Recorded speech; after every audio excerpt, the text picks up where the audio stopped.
Hello friends, எல்லோருக்கும் வணக்கம். இன்றைக்கி நம்ம சேனலில் ஒரு பூஜா டிப்ஸ் வீடியோ தான் உங்களோட ஷேர் பண்ணிக்க போகிறேன். எப்போவுமே நம்ம சேனலில் நிறைய பூஜா டிப்ஸ் உங்களுக்காக நான் சொல்லியிருக்கேன். ஆனால் தீபம் ஏற்றும் பொழுது நாம் கவனிக்க வேண்டிய சில வழிமுறைகளை தான் இந்த வீடியோவில் டீட்டெயில்டாக நான் ஷேர் பண்ணியிருக்கேன். நான் எல்லா வீடியோலையுமே பூஜா டிப்ஸாக கொஞ்சம் சொல்லியிருக்கேன். ஆனால் அது எல்லாமே மொத்தமாக சேர்த்து உங்களுக்கு சொல்கிறேன். ஏன்னா தீபம் ஏற்றும் பொழுது நாம் கவனிக்க வேண்டிய சில விஷயங்களை புதுசாக பார்க்குற ஃப்ரெண்ட்ஸ்க்கும் இப்போ புதுசாக கல்யாணம் ஆனவங்க இவங்களுக்கெல்லாம் இந்த டிப்ஸ் ரொம்ப யூஸ்ஃபுல்லாக இருக்கும். அதனால் வீடியோவை எங்கேயுமே ஸ்கிப் பண்ணாமல் பாருங்கள். அதுக்கப்புறம் நான் சொல்கிற டிப்ஸ் உங்களுக்கு புரியாமல் போகலாம். நீங்கள் நம்ம சேனலுக்கு புதுசாக விசிட் பண்ணுறீங்க அப்படின்னா ப்ளீஸ் சப்ஸ்கிரைப் பண்ணிக்கோங்க. அப்போ தான் என்னோடய நோட்டிஃபிகேஷன் உங்களுடைய மொபைலுக்கு வந்துக்கிட்டு இருக்கும். இந்த மாதிரி டிப்ஸ் எல்லாம் நீங்கள் மிஸ் பண்ணாமல் பார்க்கலாம். சரி, லேட் பண்ணாமல் வீடியோவை ஸ்டார்ட் பண்ணிடலாம்.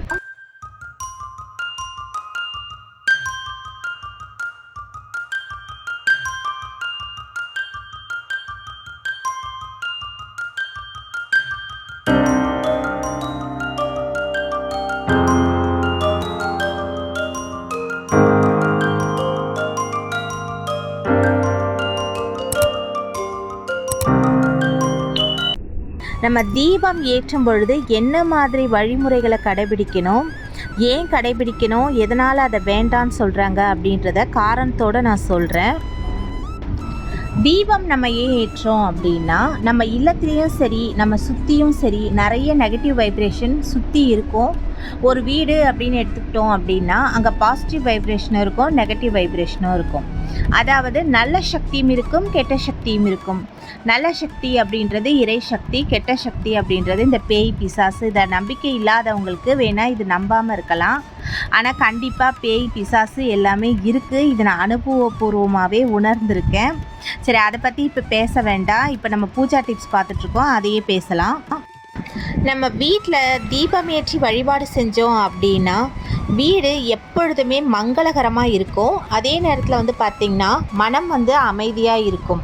நம்மளுடைய இழந்த செல்வங்களை கூட நம்ம தொடர்ந்து தீபம் ஏற்றி இறைவனை வழிபாடு செய்யறதன் மூலமாக செல்வங்களை கூட பெற்றிடலாம்.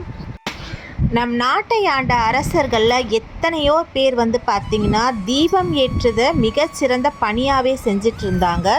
அவ்வளவு சிறப்பு வாய்ந்தது இந்த தீபம் ஏற்றும் பணி. தினமும் நம்முடைய வீட்டில் காலையிலையும் மாலையிலையும் தீபம் ஏற்றி வழிபாடு செஞ்சோம் அப்படின்னா உயர்வான பலனை பெறலாம் அப்படின்னு சொல்கிறது நம்மளோட சாஸ்திரம். நம்மளோட வீட்டில் பார்த்திங்கன்னா 2 வேளை விளக்கேற்றதுனால எல்லா மங்களங்களையும் தந்து வாழ்வை ஒளிமயமாக்கும். எல்லா காரியங்களையுமே நமக்கு வெற்றி கிடைக்கும், துன்பங்கள் எல்லாமே நீங்கும், அப்புறம் வரவேண்டிய பணபாக்கியமும் சேரும் அப்படின்னு சொல்லப்படுது. காலையில் பிரம்ம முகூர்த்த நேரத்தில் ஏற்றப்படும் தீபம் பார்த்திங்கன்னா எல்லா செயல்களிலுமே நமக்கு நன்மையை தான் கொடுக்கும். பெரிய புண்ணியம் உண்டாகும், முன்வினை பாவம் எல்லாமே விலகி போகும். வீட்டில் மகாலட்சுமி வாசம் செய்வாங்க அப்படின்றது ஐதீகம். சிலரோட வீடுகளில் பார்த்திங்கன்னா எப்பொழுதுமே கணவன் மனைவி சண்டை போட்டுகிட்டே இருப்பாங்க. எப்போ பார்த்தாலும் கணவன் மனைவியை அடிச்சுக்கிட்டே இருப்பார், திட்டிக்கிட்டே இருப்பார். அந்த வீட்டுக்குள்ளே நுழையும் போது பார்த்திங்கன்னா ஒரு நெகட்டிவ் வைப்ரேஷன் எப்போவுமே இருந்துக்கிட்டே இருக்கும். இதுக்கு காரணம் என்ன அப்படின்னு பார்த்திங்கன்னா, ஒன்று அந்த வீட்டில் தீபமே ஏற்ற மாட்டாங்க. அப்படி இல்லைன்னா வெள்ளி செவ்வாய் இல்லை விசேஷ நாட்கள் அந்த மாதிரி டைமில் மட்டும் தீபம் ஏற்றி வழிபாடு செய்கிறது தான் இதுக்கு முக்கியமான காரணம். எந்த வீட்டில் தினசரி தீபம் ஏற்றி வழிபாடு செய்யலையோ அந்த வீட்டில் மகிழ்ச்சியும் சந்தோஷமும் நிலைத்திருக்காது. தீபம் நம்மளுடைய மன அமைதிக்காகவும் நம்ம வீட்டில் இருக்க நெகட்டிவ் வைப்ரேஷன் எல்லாத்தையுமே போக்குறதுக்காகவும் தான் நம்ம தீபம் ஏற்றுறோம். அதனால தான் கணவன் மனைவியை எப்பொழுதுமே திட்டிக்கிட்டே இருப்பார்.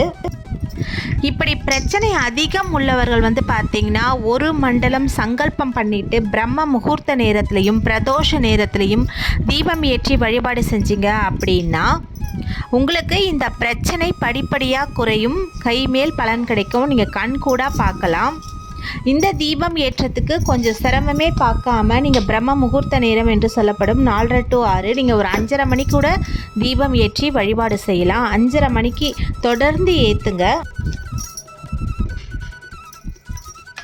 பிரதோஷ நேரம் என்று சொல்லப்படும் மாலை 4:30 to 6 இந்த நேரம் வந்து பார்த்திங்கன்னா இறைவன் சிவபெருமானுக்கும் நரசிம்மமூர்த்திக்கும் மிகவும் உகந்த நேரம். இந்த நேரத்தில் நீங்கள் தொடர்ந்து தீபம் ஏற்றும் பொழுது உங்களுடைய கஷ்டங்கள் வந்து பார்த்திங்கன்னா படிப்படியாக குறைய ஆரம்பிக்கும். இந்த நேரத்தில் தீபம் ஏற்றி இறைவனை வழிபாடு செய்யும் பொழுது உயர்வான பலனை பெறலாம். இழந்த செல்வத்தை திரும்ப பெறலாம். துன்பங்கள் எல்லாம் விலகி எல்லா காரியத்திலும் வெற்றி உண்டாகும். இல்லத்தில் எப்பொழுதும் பிரச்சனை இருக்கிறவர்கள் நித்திய பிரதோஷம் என்று சொல்லப்படும் 4:30 to 6 இந்த நேரத்தில் வந்து தீபம் ஏற்றி இறைவனை வழிபாடு செய்யும் பொழுது திருமண தடை, கல்வி தடை இது எல்லாமே அகன்று போகும். இல்லத்தில் மகாலட்சுமி வாசம் புரிவாள் என்பதுதான் ஐதீகம். இதை பற்றின வீடியோவும் ஏற்கனவே நம்ம சேனலில் இருக்குது. லிங்க் உங்களுக்கு கொடுக்குறேன், நீங்கள் செக் பண்ணி பார்த்துக்கோங்க. எந்த வீட்டில் காலை மாலை என 2 வேளைகளிலும் தவறாமல் தீபமேற்றி இறைவனை வழிபாடு செய்கிறார்களோ அந்த இல்லத்தில் வந்து பார்த்திங்கன்னா எப்பொழுதும் மகிழ்ச்சி நிறைந்திருக்கும். இறைசக்தி எப்பொழுதும் அந்த பூஜை அறையில் நிறைந்திருக்கும். மனநிறைவும் மன அமைதியும் கிட்டும்.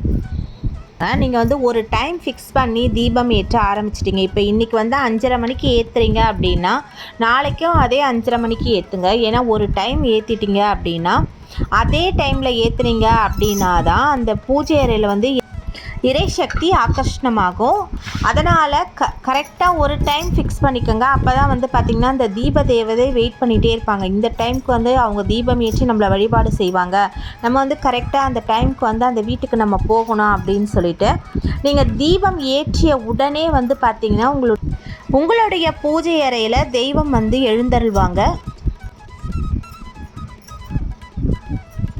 இப்போ வந்து அந்த பழக்கம் வந்து குறைஞ்சி போச்சு. முன்பெல்லாம் வந்து பார்த்திங்கன்னா காலையிலையும் மாலையிலையும் வாசல் கூட்டிகிட்டு இருந்தாங்க. இப்போ காலையில் மட்டும்தான் கூட்டுறாங்க. சில வீடுகளில் அது கூட கூட்ட மாட்டுறாங்க. எனக்கு கொஞ்ச நாள் முன்னாடி ஒரு சிஸ்டர் கூட கமெண்ட் பண்ணியிருந்தாங்க, நான் காலையில் பிரம்ம முகூர்த்த தீபம் ஏற்றிக்கிறேன், கொஞ்ச நேரம் கழித்து வாசல் பெருக்கலாமா, அந்த மாதிரி பண்ணிக்கலாமா அப்படின்னு சொல்லிட்டு ஒரு சிஸ்டர் வந்து கமெண்ட் பண்ணியிருந்தாங்க. நம்மளுடைய வாசலில் தான் வந்து பார்த்திங்கன்னா மூத்த தேவி அப்படின்னு சொல்கிற மூதேவி வந்து படுத்துட்ருப்பாங்க. நம்ம காலையில் எழுந்து வாசல் கூட்டி தண்ணி தெளிக்கும் பொழுது தான் அவங்க எழுந்து போவாங்க. அவங்க எழுந்து போனதுக்கு அப்புறமா தான் ஸ்ரீதேவி நம்ம வீட்டை நோக்கி அடி எடுத்து வைப்பாங்க.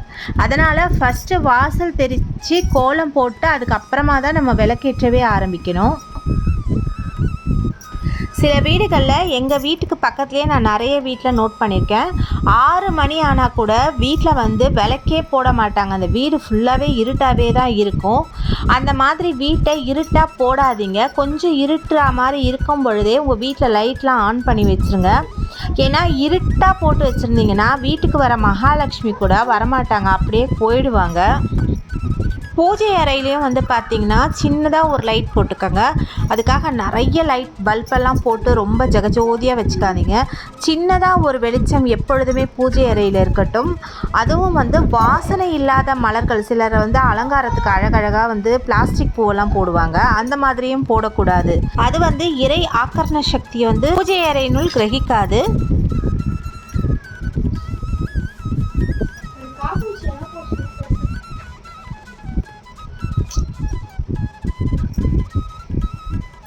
தீபத்தை குறைந்தது ஒரு அரை மணி நேரமாவது எரிய விடணும். குறைந்தது தான் நான் சொன்னது. நீங்கள் ஒரு 3 மணி நேரம் கூட எரிய வைக்கலாம், உங்களுடைய விருப்பத்தை பொறுத்து தான். ஒரு வீட்டில் வந்து பார்த்திங்கன்னா காலையில் தீபம் ஏற்றி வைத்தாங்கன்னா இரவு வரைக்குமே அகண்ட தீப வழிபாடு மாதிரி அது வந்து எரிஞ்சிக்கிட்டே இருக்கும். அதுவும் ரொம்ப நல்லது தான். விளக்கேற்றுற வீடு வந்து எப்பவுமே வந்து இருண்டு போகாது அப்படின்றது தான் ஐதீகம். சில வீடுகளில் என்ன சொல்லுவாங்க அப்படின்னா ஆண்கள் வந்து தீபம் ஏற்றக்கூடாது அப்படின்னு சொல்லுவாங்க. அப்படியெல்லாம் எதுவுமே கிடையாது. ஆண்களும் தீபம் ஏற்றி வழிபாடு செய்யலாம். சில வீடுகளில் வந்து பார்த்திங்கன்னா கணவன் மனைவி குழந்தை மட்டும்தான் இருப்பாங்க. சில நேரத்தில் நம்மளால் ஏற்ற முடியாத 3 நாள் பிரச்சனையெல்லாம் நமக்கு இருக்கும் பொழுது வீடுன்ற வீட்டில் விளக்கேற்றாமல் இருட்டாக தான் போடக்கூடாது. ஆண்கள் தீபம் ஏற்றதுனால எதுவுமே நடக்காது. எப்போவுமே அந்த வீட்டை வந்து பார்த்திங்கன்னா சுபிக்ஷம் நிலைச்சி தான் இருக்கும். தீபம் ஏற்றாமல் இருக்க தான் கூடாது. தீபம் ஏற்றி வச்சிங்க அப்படின்னா மன அமைதியும் நிம்மதியும் எப்பொழுதும் சந்தோஷமும் நிலைத்திருக்கும். காமாட்சி அம்மன் தீபம் ஏற்றத்தை பற்றி நான் ஏற்கனவே சொல்லியிருக்கேன். இருந்தாலும் இந்த வீடியோவோடைய சொல்கிறதுனால அதையும் சொல்லிடுறேன். நீங்கள் காமாட்சி அம்மன் தீபம் ஏற்ற போகிறீங்க அப்படின்னா ஹிருதய கமல கோலம் போட்டு தீபம் ஏற்றுங்க. ஏன்னா ஹிருதய கமல கோலமில் 8 இதழ்கள் இருக்குது. இந்த 8 இதழ்களும் வந்து பார்த்திங்கன்னா அஷ்டலக்ஷ்மியை குறிக்கும். இதை உங்கள் வீட்டு பூஜை அறையில், துளசி மாடம், கணபதி ஹோமம் அங்கே மட்டும் இந்த கோலத்தை போட்டுக்கங்க. இந்த கோலத்தை போட்டுட்டு இந்த மாதிரி 5 ரூபாய் நாணயம் வைத்து மஞ்சள் குங்குமம் வைத்து அதில் 2 அக்ஷதை போட்டுக்கங்க. நீங்கள் வந்து பச்சரிசியை பரப்பி தான் தீபம் ஏற்றணும் அப்படின்னு கிடையாது. இந்த மாதிரி தீபம் ஏற்றி வழிபாடு செஞ்சிங்கனாலே நீங்கள் நினச்ச காரியம் கண்டிப்பாக நடக்கும்.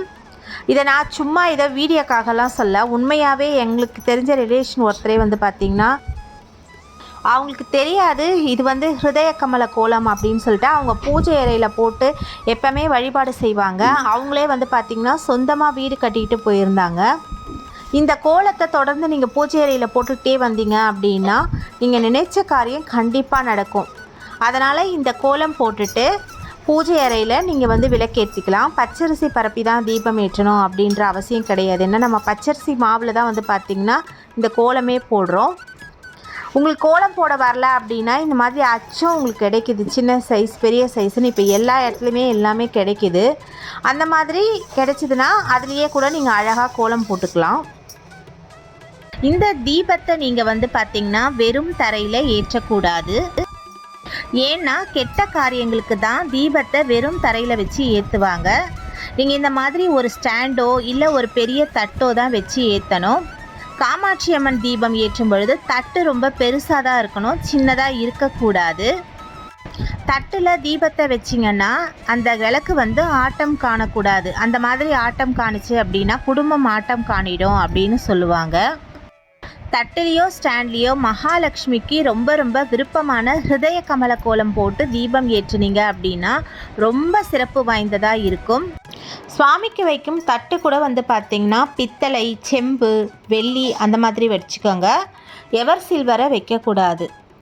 எப்பொழுதுமே காமாட்சி அம்மன் தீபத்தை தனித்து வைக்காமல் 2 குத்து விளக்க பக்கத்தில் வச்சுக்கோங்க. இப்போ நீங்கள் கூட பார்த்துருக்கீங்க, நான் 2 குத்து விளக்கு வச்சுருக்கேன். சிலர் வந்து அகல் விளக்க துணை விளக்காக வைப்பாங்க. அந்த மாதிரியும் வைக்கக்கூடாது. சின்ன சைஸ்லேயே இப்போ நீங்கள் குத்து விளக்கெல்லாம் உங்களுக்கு கிடைக்கிது. அந்த மாதிரி 2 குத்து விளக்கு வாங்கி வச்சுக்கோங்க. ஏன்னா கெட்ட காரியங்களுக்கு மட்டும்தான் காமாட்சி அம்மன் தீபத்தை தனித்து வைப்பாங்க. அது குடும்பத்துக்கும் நல்லது இல்லை. அதனால் 2 குத்து விளக்கு பார்த்து வாங்கி வச்சுக்கோங்க. அதே மாதிரி தீபம் ஏற்றும் இடத்துல வந்து பார்த்திங்கன்னா மஞ்சள் குங்குமம் வைக்கக்கூடாது. ஏன்னா நீங்கள் தீபம் ஏற்றும் பொழுது மஞ்சள் குங்குமம் கருகும், அது குடும்பத்துக்கு நல்லதில்லை அப்படின்னு சொல்லுவாங்க. தீபம் ஏற்றப்படும் விளக்கு கூட வந்து பார்த்திங்கன்னா ஒற்றைப்படையில் தான் இருக்கணும், இரட்டைப்படையில் வராத அளவுக்கு பார்த்துக்கோங்க. எப்பொழுதுமே நம்ம வீட்டில் அன்னக்குறை இருக்கக்கூடாது அப்படின்னா அன்னபூரணி தேவி வழிபாடும் நான் ஏற்கனவே போட்டிருக்கேன். அந்த வீடியோவோட லிங்க்கை நான் உங்களுக்கு கொடுக்குறேன், செக் பண்ணி பார்த்துக்கோங்க. எப்பொழுதுமே நம்ம வீட்டு பூஜை அறையில் வந்து பார்த்திங்கன்னா நாணயங்கள் கொஞ்சம் நிறைய இருக்கிற மாதிரி பார்த்துக்கோங்க. ஏன்னா இந்த நாணயத்தோட சத்தம் வந்து பார்த்திங்கன்னா குபேரருக்கு ரொம்ப பிடிக்கும். நம்ம வீட்டில் எப்போவுமே மகாலட்சுமி கடாட்சம் இருந்துக்கிட்டே இருக்கும். அதனால் நான் வந்து மகாலட்சுமிக்கு அடியிலையும் சரி, பெருமாளுக்கு அடியிலையும் 1 ரூபாய் நாணயம் வைத்து தான் வந்து பார்த்திங்கன்னா அம்பாவை வந்து மேலே அமர்த்தி உட்கார வச்சுருக்கேன்.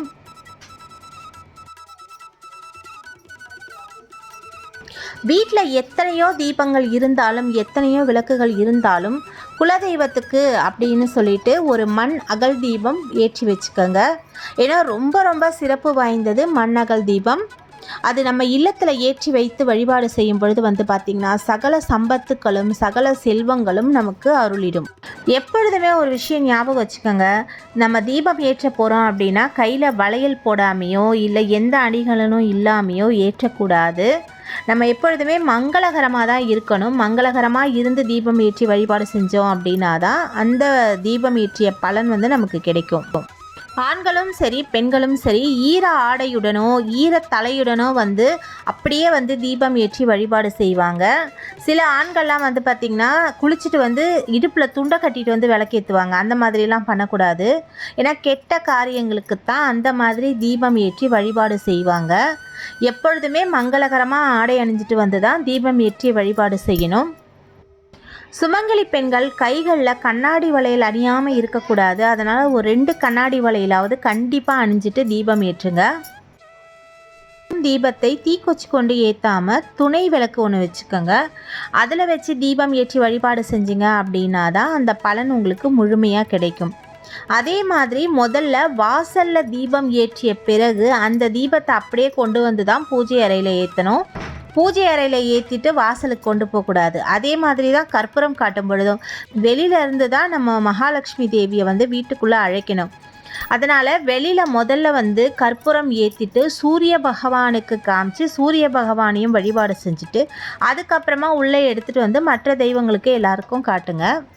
தீபம் ஏற்றிய பிறகு பார்த்திங்கன்னா தலை வாரக்கூடாது, வெளியே எங்கும் செல்லக்கூடாது. ரொம்ப எமர்ஜென்சி அப்படின்னா கூட ஒரு 15 நிமிஷம் வீட்டில் உட்காந்துட்டு அதுக்கப்புறமா தான் போகணும். ஏன்னா தீபம் ஏற்றி இறைவனை வீட்டுக்கு கூப்பிட்ட உடனே நம்ம வெளியே கிளம்பி போயிடக்கூடாது.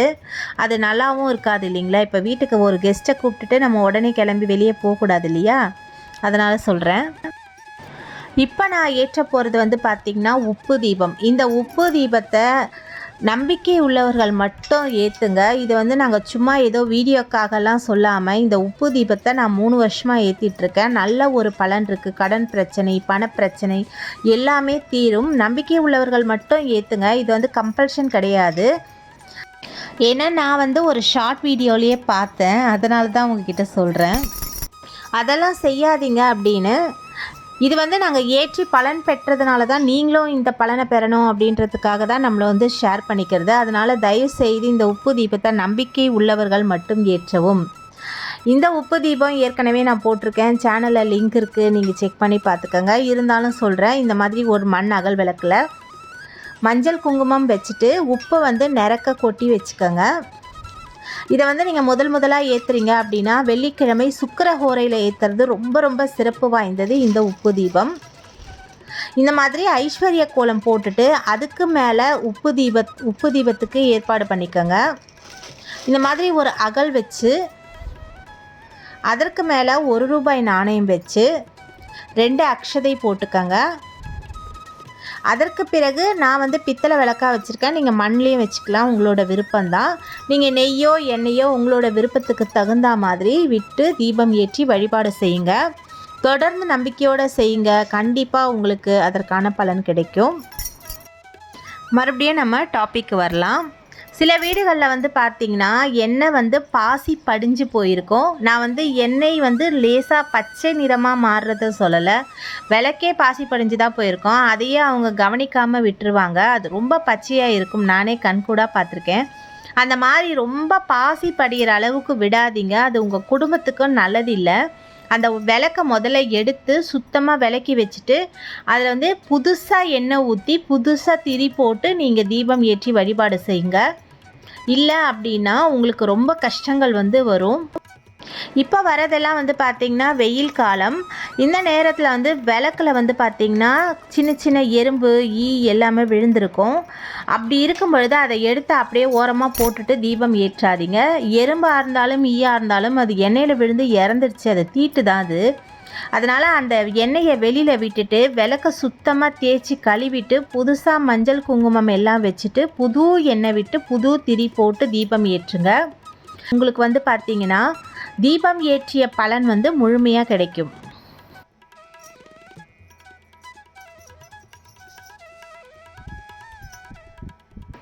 தீபம் ஏற்றும் பொழுது நல்லெண்ணெய் விட்டு தீபம் ஏற்றணும் அப்படின்னா குடும்பத்தில் ஒற்றுமை நிலைத்திருக்கும், எல்லா பிரச்சனைகளும் மறைந்து போகும், ஆரோக்கியம் நிலைத்திருக்கும், குலதெய்வத்துடைய அருள் நமக்கு கிட்டும். நெய் விட்டு தீபம் ஏற்றும் பொழுது நினைத்த காரியம் நடக்கவும், செல்வ வளத்தை கொடுக்கவும், சகல தோஷம் நீக்கவும் நெய் ஊற்றி விளக்கேற்றிக்கலாம். தேங்காய் எண்ணெய் பார்த்திங்கன்னா வசீகரத்தை பெற்றுத்தரும், காரியத்திடை விலகும். விநாயகருக்கு தேங்காய் எண்ணெய் மிக மிக உகந்த எண்ணெய். பஞ்சக்கூட்டு எண்ணெய், அதாவது நெய், நல்லெண்ணெய், இலுப்பை எண்ணெய், விளக்கெண்ணெய், வேப்ப எண்ணெய் அல்லது தேங்காய் எண்ணெய், இது ரெண்டுத்தில் ஏதாவது ஒன்று. இந்த 5 விதமான எண்ணெய்களை கலந்து தீபம் ஏற்றும் பொழுது அனைத்து தெய்வங்களுடைய அருளும் குலதெய்வத்தினுடைய அருளும் ஒன்று சேர பெற்றுத்தரும்.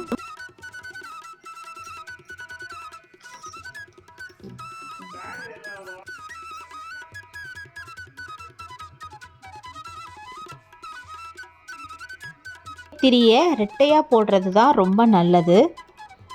பஞ்சுத்திரி வந்து பார்த்திங்கன்னா குடும்பத்தில் ஒற்றுமையை ஏற்படுத்தவும் சகலவிதமான மங்களத்தை ஏற்படுத்தி கொடுக்கும். வெள்ளை நிற திரி கொண்டு நீங்கள் தீபம் ஏற்றும் பொழுது எல்லா நற்பலன்களையும் உங்களுக்கு பெற்றுத்தரும். மஞ்சள் நிற திரி வந்து பார்த்திங்கன்னா அம்பாளுடைய அருள் நமக்கு கிட்டும்.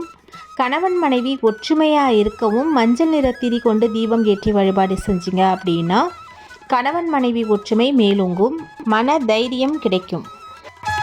சிகப்பு நிற திரி முருகனுடைய அருள் நமக்கு கிட்டவும் குழந்தை பாக்கியம் கிடைக்கவும் தடைப்பட்ட திருமணம் நடைபெறவும் சிகப்பு நிற திரி கொண்டு தீபம் ஏற்றி வழிபாடு செய்யலாம். இது வாராகி அம்மனுக்கும் மிகவும் உகந்தது. வீட்டில் திருஷ்டி தோஷம் நீக்கவும் இந்த திரியை நீங்கள் பயன்படுத்தி தீபம் ஏற்றிக்கலாம். தீபத்தை வெளியிலேருந்து தான் ஏற்றி வீட்டுக்குள்ளே கொண்டு வரணும். அதனால் நான் வெளியிலேருந்து தான் ஏற்றிக்கிறேன் பாருங்கள். தீபத்தை துணை விளக்கோட துணை கொண்டு தான் தீபம் ஏற்றணும். அதனால் நான் ஃபஸ்ட்டு துணை விளக்கு ஏற்றிட்டு அந்த விளக்கோட துணையோட மற்ற எல்லா தீபங்களையுமே ஏற்றி உள்ளே நான் எடுத்துகிட்டு வரப்போகிறேன். என்னோடய பூஜை அறையில் பார்த்திங்கன்னா நான் எல்லா திசைகள்லையுமே தீபம் ஏற்றிருப்பேன், தெற்கு தவிர. கிழக்கு திசை நோக்கி தீபம் ஏற்றும் பொழுது துன்பம் விலகும், தத்திரம் விலகும், பீடை அகலும், இல்லத்தில் எப்பொழுதும் மகிழ்ச்சி மேலோங்கும். மேற்கு நோக்கி தீபம் ஏற்றினால் தோஷங்கள் நீங்கி கடன் தொல்லை விலகும், மங்களங்கள் பெருகும்.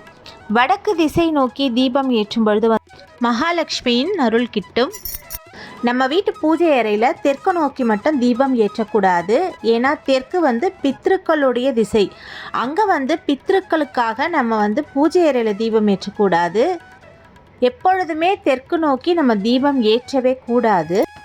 பித்தளை விளக்கு கொண்டு தீபம் ஏற்றும் பொழுது குடும்பத்தில் ஒற்றுமை நிலைத்திருக்கும். வெள்ளி விளக்கு கொண்டு நம் தீபம் ஏற்றும் பொழுது மகாலட்சுமியுடைய அருள் கிடைக்கும், மன அமைதியும் கிடைக்கும். மண் விளக்கு கொண்டு தீபம் ஏற்றும் பொழுது பார்த்திங்கன்னா சகலவிதமான நன்மைகளும் நமக்கு கிடைக்கும். பஞ்சகவ்ய தீபம் மகாலட்சுமியின் அருளை நமக்கு பெற்றுத்தரும். பஞ்சலோக விளக்கு தேவ வசியத்தை நமக்கு பெற்றுத்தரும். நம்ம வீட்டு பூஜை அறையில் தீபம் ஏற்றும் பொழுது ஓம் ஒளிர் வளர் விளக்கே போற்றி அப்படின்னு சொல்லி 9 முறையோ அல்லது 3 முறையோ நீங்கள் கூறி தீபம் ஏற்ற வேண்டும். இதற்கு இன்னொரு மந்திரமும் இருக்குது. ஓம் தீபஜோதி ஆனவளே நமஸ்காரம், ஓம் திருவிளக்காகி வந்தவளே நமஸ்காரம், ஆபத் பாந்தவியே நமஸ்காரம், அனுதினமும் எங்களை காத்திடுவாய் நமஸ்காரம் அப்படின்னு சொல்லியும் நம்ம தீபம் ஏற்றலாம். தீபம் ஏற்றிய பிறகு பார்த்திங்கன்னா தீபத்துக்கு அக்ஷதை கொண்டு நம்ம அர்ச்சனை பண்ணிவிட்டு தீபத்துக்கு ஒரு பூவாவது போடுங்க. 2 இனுக்கு பூவாவது போடணும். ஏன்னா பார்த்திங்கன்னா காமாட்சி அம்மன் தீபத்தில் எல்லா தெய்வங்களும் இருக்கிறதா ஐதீகம். எல்லா தெய்வங்களுக்கும் நம்ம பூ போட முடியலனாலும் காமாட்சி அம்மன் தீபத்துக்கு மட்டும் பூ போட்டு தீபம் ஏற்றணும் அப்படின்னா எல்லா தெய்வங்களுக்குமே பூ போட்ட பலன் நமக்கு கிடைக்கும். எப்பொழுதும் தீபத்தை நாம் பயபக்தியுடன் தான் ஏற்றணும். அது ஏன் அப்படின்னு நான் சொல்கிறேன்.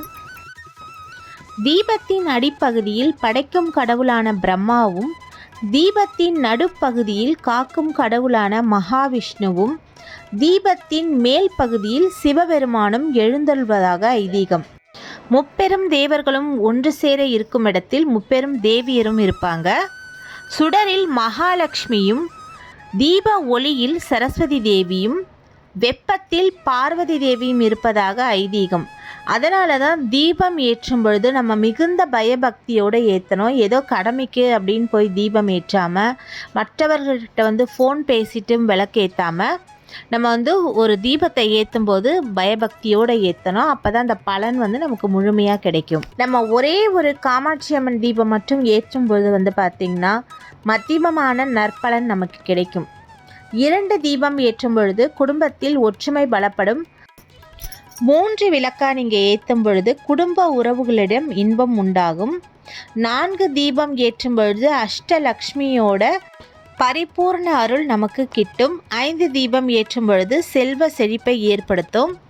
அதனால தான் பிரம்ம முகூர்த்த தீபத்தில் கூட 5 தீபமாக ஏற்றிக்கங்க அப்படின்னு சொல்கிறாங்க. நாம் தீபம் ஏற்றி இறைவனை வழிபாடு செஞ்ச பிறகு பார்த்திங்கன்னா தலை வாரக்கூடாது. அதற்கு என்ன காரணம் அப்படின்னா நம்ம பூஜை அறையில் எப்பொழுதுமே இறைவனுக்கு ஏதாவது ஒரு நெய்வேத்தியம் வச்சுருப்போம். நம்ம தலை வாரும் பொழுது அந்த முடி உதிர்ந்து அந்த நெய்வேத்தியத்தில் கலந்துரும் அப்படின்னு சொல்லுவாங்க. அதனால் தலை மட்டும் ஃபஸ்ட்டே வாரி எல்லா வேலையும் முடிச்சதுக்கு அப்புறமா தான் நம்ம தீபம் ஏற்றி இறைவனை வழிபாடு செய்யணும். அதே போல் தீபம் ஏற்றிய பிறகு வந்து பார்த்திங்கன்னா சிலர் சண்டை போடுவாங்க, சிலர் வந்து பார்த்திங்கன்னா குழந்தைங்கள திட்டிக்கிட்டே இருப்பாங்க. அந்த வேலையை நம்ம செய்யக்கூடாது. அதே போல் தீபம் ஏற்றிய பிறகு சில சீரியல்லாம் பார்ப்பாங்க. அங்கே வந்து பார்த்திங்கன்னா அந்த வெள்ளிக்கிழமையில தான் கரெக்டாக அந்த தீபம் ஏற்றிய பிறகு தான் வந்து பார்த்திங்கன்னா இறந்து போகிற மாதிரி சீன்லாம் காட்டுவாங்க. அதுக்கேற்ற மாதிரி சவுண்டெல்லாம் காட்டுவாங்க. அதெல்லாம் நீங்கள் சவுண்டாக வச்சு கேட்காதீங்க, முடிஞ்சால் சீரியலே பார்க்காதீங்க. ஏன்னா நம்ம கஷ்டப்பட்டு தீபம் ஏற்றி நம்ம மகாலட்சுமியை வந்து வீட்டுக்கு அழைக்கிறதே பெரிய விஷயம். மகாலட்சுமி வந்து எல்லார் வீட்டுக்குமே வந்துட மாட்டாங்க. அந்த மாதிரி அவங்கள கூட்டிகிட்டு வந்து வச்சதுக்கு அப்புறமா நீங்கள் இந்த மாதிரி சவுண்டெல்லாம் போட்டு எஃபெக்டெல்லாம் கொடுத்தீங்கன்னா அவங்க கிளம்பி போயிட்டே இருந்துருவாங்க. தீபத்தை ஏற்றும் பொழுது வந்து பார்த்திங்கன்னா நல்லா முத்து போல் பிரகாசமாக எரியணும், தீப்பந்தம் போல் எரியக்கூடாது. மந்திரம் தந்திரம் பண்ணுறவங்க தான் தீபத்தை வந்து பார்த்திங்கன்னா ரொம்ப பிரகாசமாக எரிய வைப்பாங்க. நம்ம முத்து போல் அழகாக தீபத்தை ஏற்றி வழிபாடு செஞ்சோம் அப்படின்னா அது இறைவனுடைய அருளை நமக்கு பெற்றுக் கொடுக்கும். வீட்டில் அதிகமான சண்டை பிரச்சனை இருக்கிறவங்க வெள்ளிக்கிழமையில் ராகு கால நேரத்தில் உங்கள் இல்லத்தில் பூஜை அறையில் தீபம் ஏற்றி இறைவனை வழிபாடு செஞ்சீங்க அப்படின்னா உங்கள் இல்லத்தில் இருக்க பிரச்சனைகள் படிப்படியாக குறையும். தீபத்தை நம்ம பூஜை அறையில் மட்டும் ஏற்றாமல் சமையல் அறையிலையும் தீபம் ஏற்றி வழிபாடு செய்யணும். அந்த வீடியோவும் ஏற்கனவே நம்ம சேனலில் இருக்குது. லிங்க் நான் உங்களுக்கு கொடுக்குறேன், நீங்கள் செக் பண்ணி பார்த்துக்கோங்க. தீபத்தை மலையேற்றும் பொழுது வந்து பார்த்திங்கன்னா ஓம் சாந்த சுரூபிணியை நமக அப்படின்னு சொல்லி தான் தீபத்தை வந்து மலையேற்றணும். தீபத்தை மலையேற்றத்துக்கு நீங்கள் பூவோ இல்லை வந்து ஒரு சொட்டு பால் விட்டோ நீங்கள் வந்து மலையேற்றிக்கலாம். கையில் அணைச்சியோ ஊதியோ நீங்கள் மலையேற்றக்கூடாது. அதே மாதிரி தீபத்தை மலையேற்றணும் அப்படின்னு தான் நம்ம சொல்லணும். தீபத்தை வந்து அணைக்கணும் அப்படின்லாம் சொல்லக்கூடாது. அதுவும் அபசகுணமான ஒரு வார்த்தை தான். அந்த வார்த்தையை நம்ம பயன்படுத்தக்கூடாது. என்ன ஃப்ரெண்ட்ஸ், இந்த வீடியோவில் நான் சொன்ன டிப்ஸ் எல்லாமே உங்களுக்கு பிடிச்சிருந்தது அப்படின்னா மறக்காமல் நம்ம சேனலுக்கு ஒரு லைக் கொடுத்துட்டு உங்கள் ஃப்ரெண்ட்ஸ் அண்ட் ஃபேமிலி கூட இந்த வீடியோவை ஷேர் பண்ணிக்கோங்க. ஏன்னா நான் சொன்ன டிப்ஸ் அவங்களுக்கும் யூஸ்ஃபுல்லாக இருக்கலாம். உங்களுடைய கருத்துக்களை நீங்கள் கமெண்ட் பாக்ஸில் போஸ்ட் பண்ண மறந்துடாதீங்க ஃப்ரெண்ட்ஸ். இன்னொரு யூஸ்ஃபுல்லான வீடியோவில் சீக்கிரமாக நான் உங்களை சந்திக்கிறேன். தேங்க்யூ ஸோ மச் ஃபார் வாட்சிங் friends. Take care. Bye bye. Happy cooking.